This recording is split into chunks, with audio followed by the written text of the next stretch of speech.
G'day everyone and welcome back to Steve's Place Down Under. Today something a little bit different. We're going to take this forklift down and I've got a water tank down there. I think it's about 12,000 litres. We're going to try and lift it on my 8-wheeler and we're going to cart a bit of water over from out of a dam across the road to try and water a bit of stuff we're doing down the back here. My dam's dried up, we haven't had any rain plus it leaks, so we're just going to use what's over there. There's no cattle or anything over there and that dam is slowly drying up by itself, so we're going to bring a bit of it over here. My dad's just gone to fuel the truck up. I've just gone up the shop and got some petrol for we're just going to put a 3-inch pump on the dam.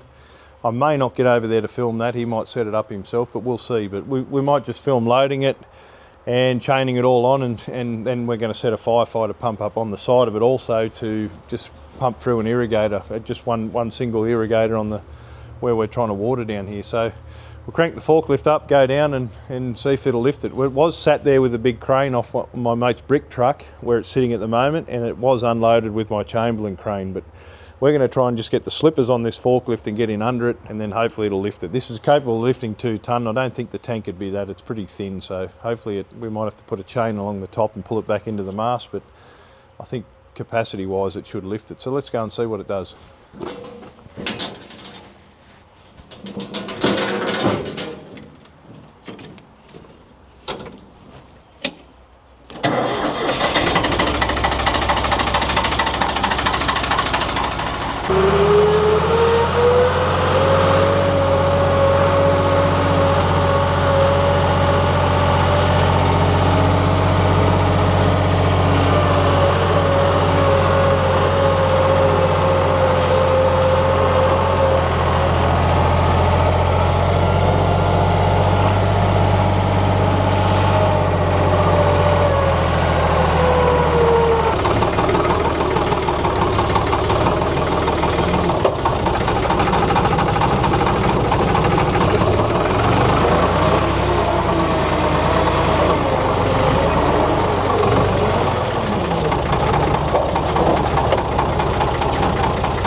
There's airlines.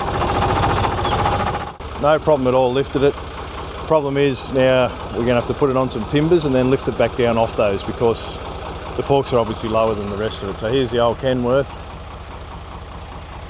She's featured in a few videos. There was actually a series of me doing her up. Just try and centre it in the middle there somewhere. We're just going to chain it on, whether we sit it on some rubber or something up at the shed there, so it probably wouldn't hurt. But we'll see if we can get her over to the truck and see how we go.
Okay, she's on. I was going to cross chain it so it didn't slide, but in this frame here, because it's been bolted on a truck, there's a cross member in there that's been cut. I didn't do that, and just noticed it wasn't welded, so I didn't want to pull either way, because then it's only on the tank mount bolts. That one in there is not welded, so I didn't want to pull it either way, but that won't move. We can always put it on rubber up the shed. That's going to hold it on there till we get it up, and then we might put some straps right over it just to... Oh, it looks good, I guess. I don't think it's going to do anything, but I don't think that'll move. So we'll go up there, put a pump on it, and set the rest of it up.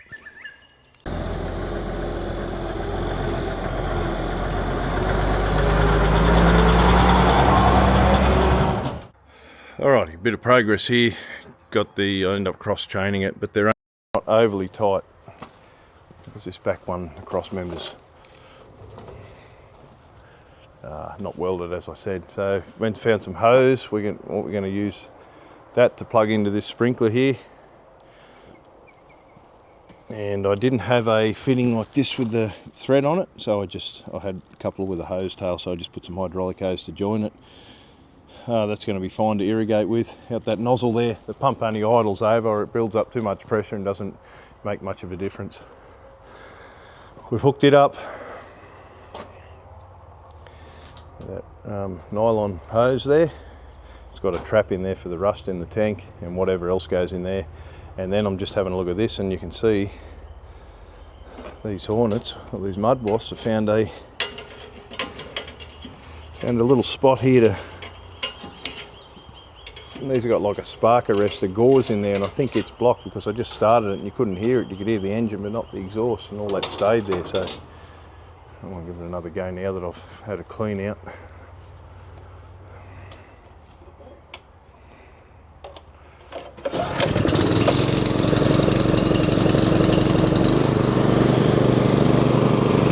A bit better.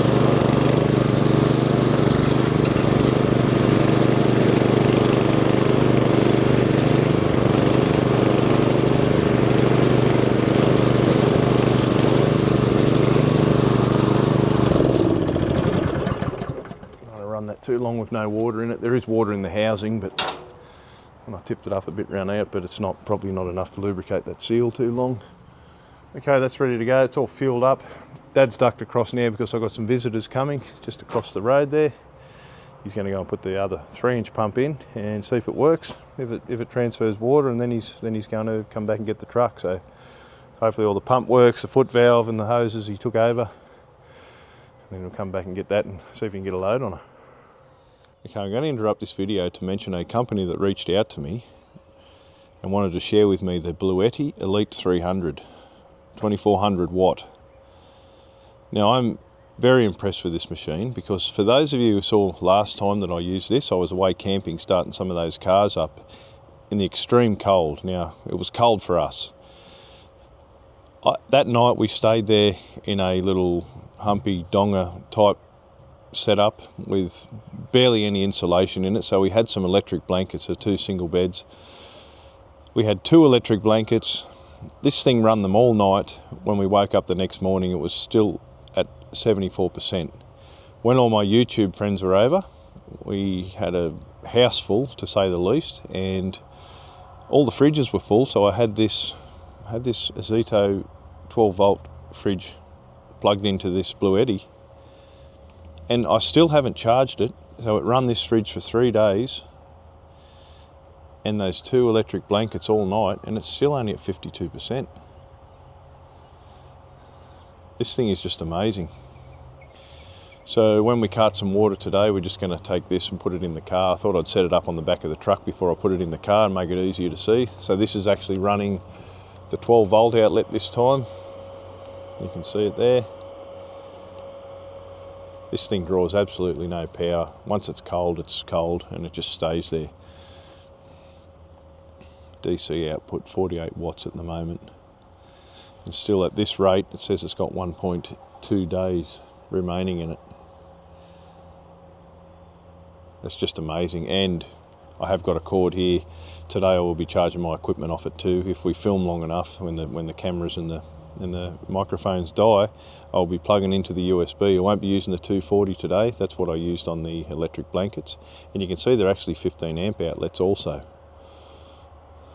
I'm very impressed with this machine, and we also do a lot of off-grid camping here at my place. I've got a cheap inverter that runs off a deep cycle 12 volt battery I got out of a electric pallet jack. It'll run it fine, but this thing, the backup and all the numbers just outweigh the cheap inverter.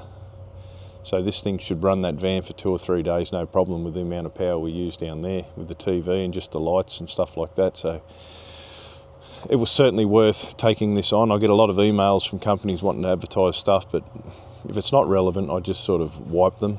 A lot of other channels I watch, bigger channels, actually have advertised this same machine, and they were fairly impressed with it, and it sort of made my mind up to do it, and I'm very impressed with it. I have used it in other scenarios. I'll show you the back of it.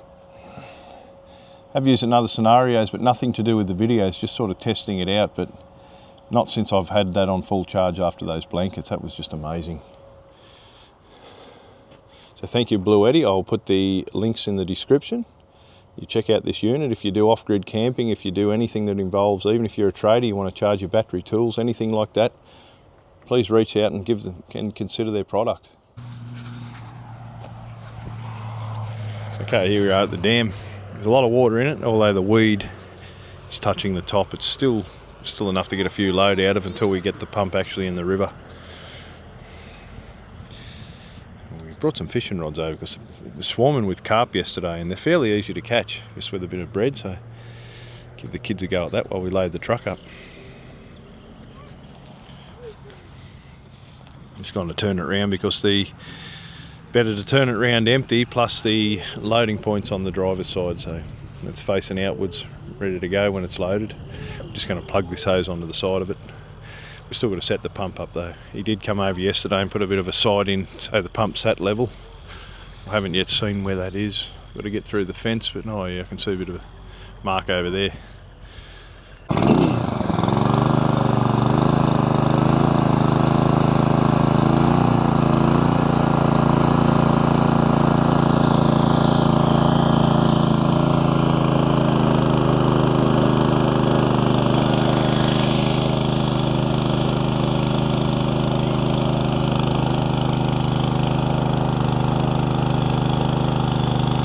Go along, get the kinks out of it.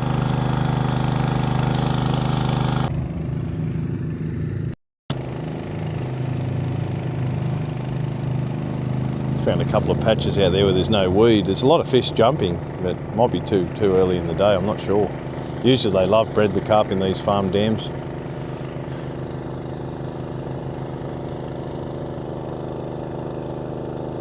That's my hands are too dirty from playing with the trucks when I put the bait on, but anyway, we'll see.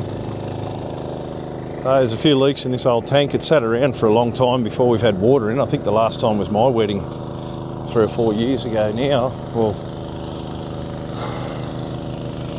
I'm sure that was the last time we used it when we filled the dam up, so that's 3 years ago.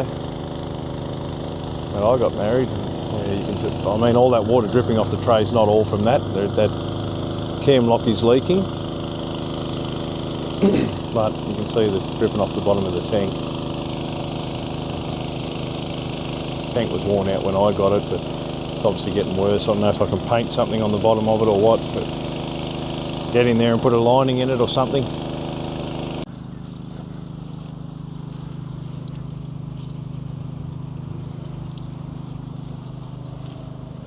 I've patched it up that many times, it just keeps finding leaks. I don't even weld it, I just glue stuff over it.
Well, no fish. I was swimming around here everywhere yesterday. You could see them on the top of the water, big long carp, but not today. Thought I'd give the kids a go at catching because they're quite fun to catch. They fight well, but whether it's too weedy, whether it's the wrong time of day, too cold, I'm not sure. But anyway, we'll go and unload the truck, pump that out over the paddock, and might be time for a cold sandwich, so I'll see you across the road.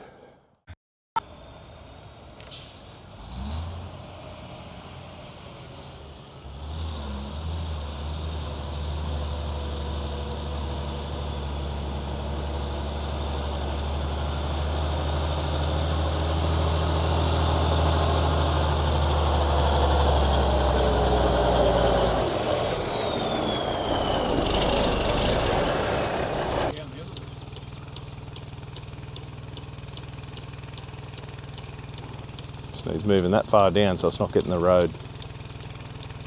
This will go for about an hour and a half like this. The pump's only just idling.